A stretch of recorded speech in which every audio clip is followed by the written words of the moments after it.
Okay guys, so you are going to start with your sourdough starter. Now this is discard, so it's a super low maintenance recipe. It can be fed 12 to 24 hours prior. You're going to need warm water, bread flour, granulated sugar, a really nice mild olive oil, and I like to use fine salt so that it dissolves quickly. Go ahead and get your mixing bowl onto your digital scale and let's warm up the water first. So pour about 1.5 cups of filtered water, set your temp to 100 and let that heat up. So I like to use a digital scale and I do everything by grams so I'm not dirtying up all my measuring cups. And you're going to do your discard first and then 300 grams of the 100-degree water. And then make sure you stir it to dissolve it. Don't whip the mixture. Then we add our sugar and then our salt. And I like to do these so that they can all kind of mix and be evenly dispersed.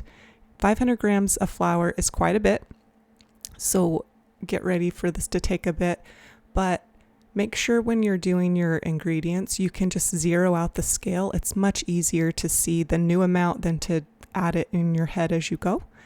And this part's really satisfying. I just take a spatula and I'm slowly folding the flour into the wet mixture. And you're going to do this without whipping it and getting air bubbles. And when it's shaggy like this consistency, that's when you're going to measure your olive oil.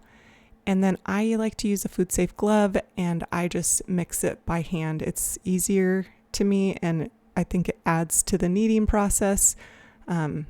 Some recipes might disagree with this part, but I like to do it. So then I get my towel, clean towel, super wet, let it rest for 30 minutes. And then after 30 to 45 minutes of resting, you're going to stretch about 4 inches. You're going to pull that dough up on each of the 4 sides. And that's when you are ready to kind of walk away from this bread and let it do its thing. So you're going to take a clean, very wet towel.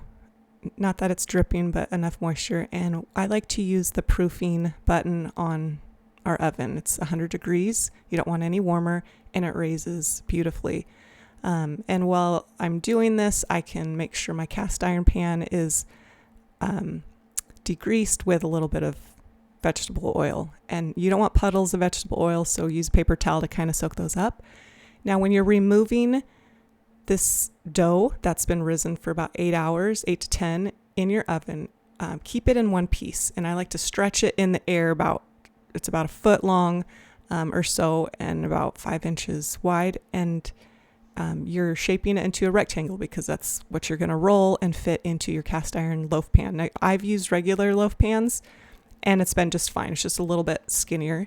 And I'm using my knuckles to evenly pop out all the bubbles. Now, you know, sourdough has nice bubbles and air in it, but we don't want huge bubbles. And so you can really see the bubbles and just go ahead and use your knuckles. You're not pressing all the way through to the countertop.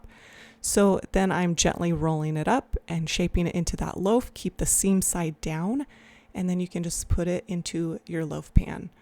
Cover it with your wet towel again. You might have to get it wet because it's probably dried out over 8 hours. And then we're doing a second rise, 1 to 2 hours. It's kind of whatever fits your schedule. I've been happy with a 1 hour rise and it looks like this. It's just beautiful. It raises up the towel. It's good to go. So at this point, I'm going to preheat my oven to 375.